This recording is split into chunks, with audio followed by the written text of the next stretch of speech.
Night fell over the cobblestones of Via del Corso in Rome in the year 1493. Inside the Vatican Palace, a young girl sat before a mirror. She was 13 years old, Lucrezia Borgia. Her long, honey-colored hair was carefully arranged by attendants, each strand placed with deliberate precision. Around her neck rested a ruby necklace, glowing softly in the candlelight. It wasn't hers. Her father had chosen it. Her father had ordered it. And her father intended it as a gift, not for her, but for the man she was about to be given to. That night, her engagement was formally announced.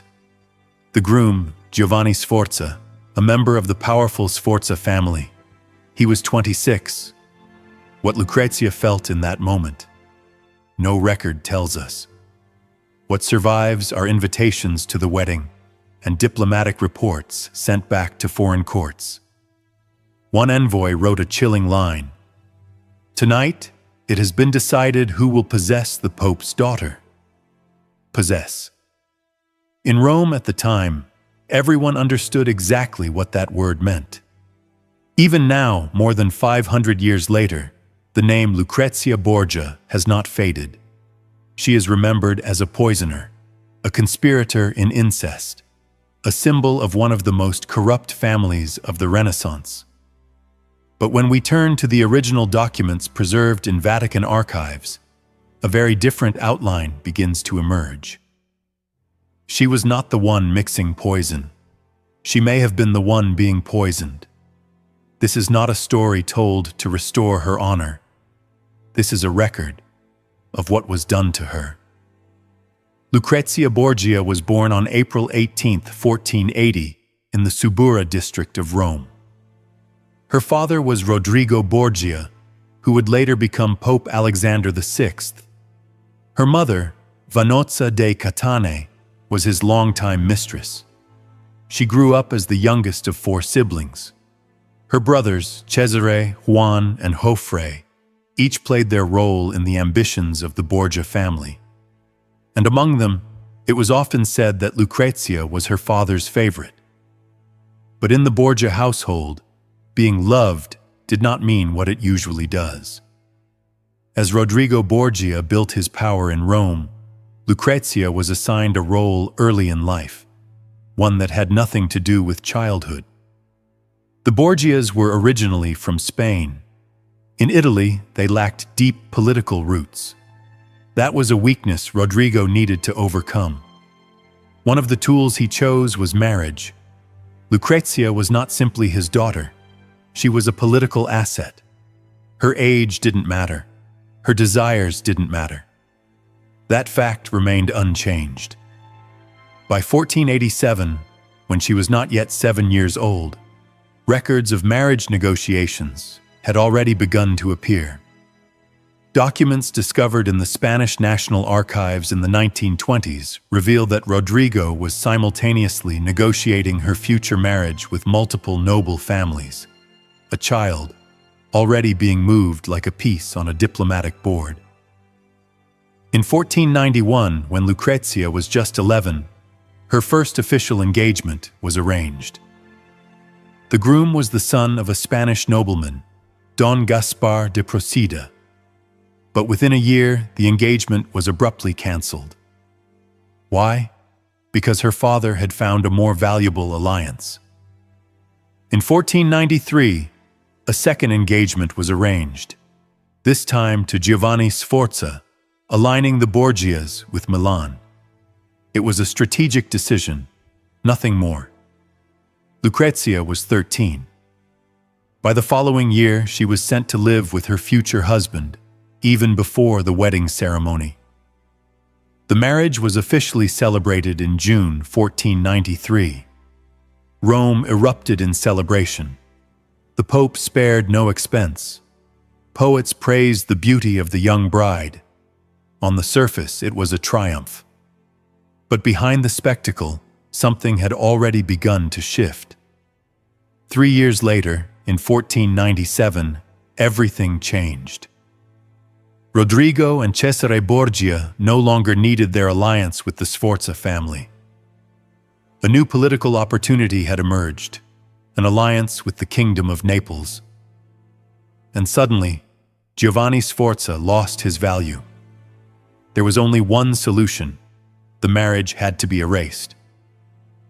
Giovanni was swiftly removed from the Vatican court. Proceedings began to annul the marriage. But there was a problem. Under canon law, a marriage could not simply be dissolved without cause. So a reason had to be created. The reason chosen was impotence. Lucrezia was forced to declare that she had remained a virgin throughout the marriage, that the union had never been consummated. Giovanni Sforza, humiliated, did not accept this quietly. Copies of letters he sent to influential figures still survive in the Milan archives. In them, he made a shocking accusation that Rodrigo and Cesare Borgia sought to annul the marriage not because of impotence, but because they wanted to keep Lucrezia for themselves. The implication was explosive, and it spread quickly. But the records stop there. What happened next disappears from official documentation for a time. According to materials uncovered in the Vatican archives in the 1950s, Lucrezia was sent away during this period, removed from Rome and placed in the convent of San Sisto. The records describe her departure as voluntary, but silence fills the gaps around that word. And during that same time, something else happened. In June 1497, Lucrezia's brother Juan was murdered. His body was found in the Tiber River, riddled with wounds. The killer was never officially identified, but a contemporary diplomat, Marin Sanudo, wrote in a report that Cesare Borgia was widely suspected of orchestrating the murder. Juan had been his rival, and now he was gone. What kind of man was Cesare Borgia, and how did he see his sister? Fragments of answers survive in diplomatic correspondence. In 1497, the ambassador of Ferrara wrote back to his court, "Lord Cesare shows toward his sister an attachment that exceeds that of a brother." That single line tells us what observers at the time were witnessing. There is no document that states exactly what occurred, but multiple independent observers recorded at the same time that something was happening, something that could not be openly written. In 1498, Lucrezia was brought back from the convent. Another marriage had already been arranged. Her next husband would be Alfonso of Aragon, the Duke of Bisceglie, just 17 years old. For Lucrezia, this man was different. By all accounts, he was kind. And for the first time, there are suggestions, however faint, that she may have chosen to love someone of her own will. For a brief moment, her life may have felt her own, but it would not last. The marriage to Alfonso of Aragon began with something unfamiliar in Lucrezia's life: gentleness. He was young, only 17, and by most accounts, he treated her with a kind of care she had never known. The political arrangement behind their union was still there, of course. It always was. But this time, there are traces, small, fragile traces, that suggest something different. Some records hint that Lucrezia may have, for the first time, developed real affection. Not duty, not obedience, something closer to choice. For a brief period, she lived not as a bargaining piece, but as a wife. But in Rome, stability never lasted long, especially for those tied to power. By the year 1500, the political landscape shifted once again. The Borgias' alliances were changing, and with those changes came new calculations. Alfonso of Aragon, once useful, had become a liability. One night in Rome, he was attacked. Assassins struck without warning, leaving him gravely wounded. He survived, but only barely. His injuries were severe, and for weeks he hovered between life and death. Lucrezia did not leave his side. She remained with him constantly, nursing him, protecting him, watching over him through every uncertain hour. For weeks, she refused to step away, as if her presence alone might hold him in this world. And slowly, he began to recover. It should have ended there, but it didn't. When Alfonso finally showed signs of improvement, when it seemed he might survive, men entered the room. They were not strangers. They were Cesare's men, and in front of Lucrezia, they finished what had been started. They strangled Alfonso to death. The official explanation would later describe it as an unfortunate complication, a tragic turn in his recovery. But the truth was recorded, quietly. Johann Burchard, the papal master of ceremonies, kept a private diary. In it, he wrote, "The Duke, who was recovering, died during the night. It is not permitted for me to write more." Not permitted. 5 centuries later, that silence speaks louder than any confession. Lucrezia's reaction is one of the few things that was recorded. For 3 days, she did not leave her room. She refused food. She shut herself away from the world. And then, just as before, the next arrangement arrived. A third marriage. This time, the proposal came from Ferrara. The groom was Alfonso d'Este, heir to one of the most respected noble houses in Italy. Lucrezia was 22, and once again, she was being sent away. The Este family did not welcome the match. The Borgia's reputation had spread across Italy. Rumors of corruption, violence, and scandal followed their name. The idea of bringing a Borgia into their house was met with open resistance. The Este court hesitated. They objected. They tried to refuse.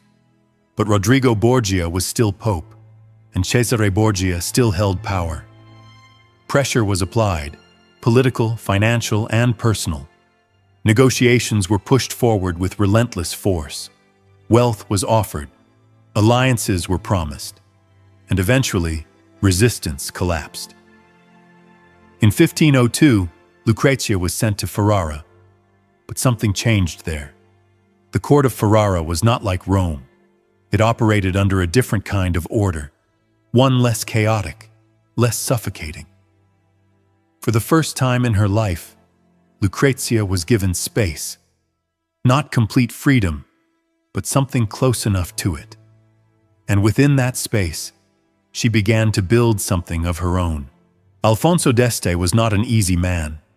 He was complex, distant at times, deeply focused on his own interests. But there was one crucial difference. He was not her father.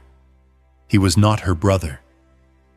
Their shadows did not follow her into Ferrara, and in their absence, Lucrezia began to emerge as something more than what she had been made into. She hosted gatherings of poets and scholars.